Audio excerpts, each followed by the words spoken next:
پس یہود کا حضرت عیسیٰ علیہ السلام سے مکر یہ تھا کہ انہوں نے ان کو دھوکے سے قتل کرنے کا ارادہ کیا، اور اللہ تعالیٰ نے ان کے مکر کی جو تدبیر فرمائی اس کی کئی صورتیں ہیں۔ ایک یہ کہ اللہ نے حضرت عیسیٰ علیہ السلام کو آسمان پر اٹھا لیا، اور یہ اس طرح ہوا کہ یہود کے ایک بادشاہ نے حضرت عیسیٰ علیہ السلام کے قتل کا ارادہ کیا۔ حضرت جبرائیل علیہ السلام حضرت عیسیٰ علیہ السلام سے ایک لمحہ بھی جدا نہیں ہوتے تھے۔ اللہ تعالیٰ نے اس فرمان اور ہم نے پاکیزہ روح کے ذریعے اس کی مدد فرمائی کا یہی مطلب ہے۔ پس جب یہود نے حضرت عیسیٰ علیہ السلام کو قتل کرنے کا ارادہ کیا تو حضرت جبرائیل علیہ السلام نے ان کو ایک مکان میں داخل ہونے کا کہا۔ اس مکان میں ایک روشن دان تھا۔ جب وہ اس مکان میں داخل ہوئے تو حضرت جبرائیل علیہ السلام نے حضرت عیسیٰ علیہ السلام کو اس روشن دان سے نکال لیا اور آپ کی شبیہ ایک اور شخص پر ڈال دی۔ پس یہود نے اسے پکڑا اور عیسیٰ سمجھ کر صلیب پر لٹکا دیا۔ پس اس پر وہاں موجود ایک نے کہا کہ ہمارے درمیان معاذ اللہ خدا تھا، دوسرے نے کہا معاذ اللہ وہ خدا کا بیٹا تھا، تیسرے نے کہا وہ اللہ کے بندے اور رسول تھے۔ پس پہلے دونوں گروہ باطلا تیسرے مومن گروہ پر غالب آ گئے، حتیٰ کہ اللہ تعالیٰ نے حضور نبی اکرم صلی اللہ علیہ وآلہ وسلم کو محبوس فرمایا۔ المختصر، یہود کے ساتھ اللہ کے مکر کا معنی یہ ہے کہ اللہ تعالیٰ نے حضرت عیسیٰ علیہ السلام کو آسمان پر اٹھا لیا اور یہود کو حضرت مسیح علیہ السلام کے ساتھ دھوکہ دہی سے باز رکھا۔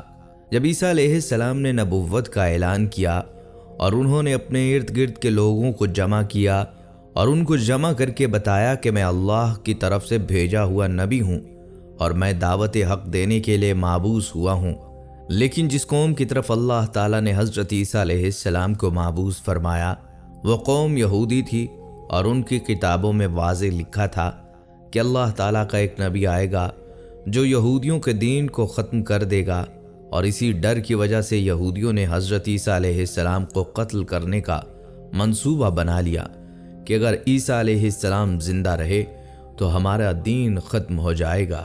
چنانچہ حضرت عیسیٰ علیہ السلام اللہ کے حکم کے مطابق ان یہودیوں کو دین حق کی طرف بلاتے رہے اور دین حق دیتے رہے، مگر وہ بدبخت قوم آپ پر ایمان نہ لائی اور آپ کو جھٹلاتی رہی اور آپ پر طعنہ کشی کرتی رہی۔ جب آپ کو یقین ہو گیا کہ یہ لوگ میری کسی بات کا یقین نہیں کریں گے اور اسی جہالت پر رہیں گے، تو ایک دن حضرت عیسیٰ علیہ السلام نے سب یہودیوں کو اکٹھا کیا اور ان سب سے کہا، آپ لوگوں میں سے کون ہے جو اللہ تعالیٰ کے دین پر ایمان لاتا ہے؟ تو ان میں سے تقریباً 12 یا 19 لوگ ایسے تھے جنہوں نے اس بات کا اقرار کیا کہ ہم اللہ کی وحدانیت پر ایمان لاتے ہیں اور ہم آپ کا دین قبول کرتے ہیں، آپ ہی ہماری بخشش کا ذریعہ بنیں گے۔ اور ان خوش نصیب لوگوں کے علاوہ باقی تمام لوگ ایسے تھے جنہوں نے دین قبول نہ کیا اور حضرت عیسیٰ علیہ السلام کو اسی طرح جھٹلاتے رہے اور اپنے سابقہ دین یعنی یہودیت پر قائم رہے۔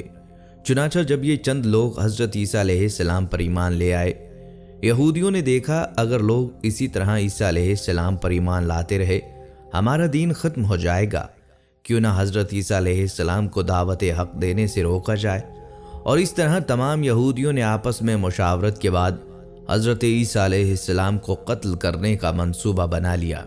چنانچہ یہودیوں نے ایک توتیانوس نامی شخص کو مقرر کیا، وہ شخص حضرت عیسیٰ علیہ السلام کو قتل کرنے کے لیے آیا۔ ادھر جب توتیانوس حضرت عیسیٰ علیہ السلام کے پاس پہنچا اور اس ارادے سے جا رہا تھا کہ میں آج آپ کو قتل کر دوں گا، اللہ تعالیٰ نے اپنے فرشتے کو حکم دیا کہ جاؤ اور حضرت عیسیٰ علیہ السلام کو آسمان کی طرف اٹھا کر لے آؤ۔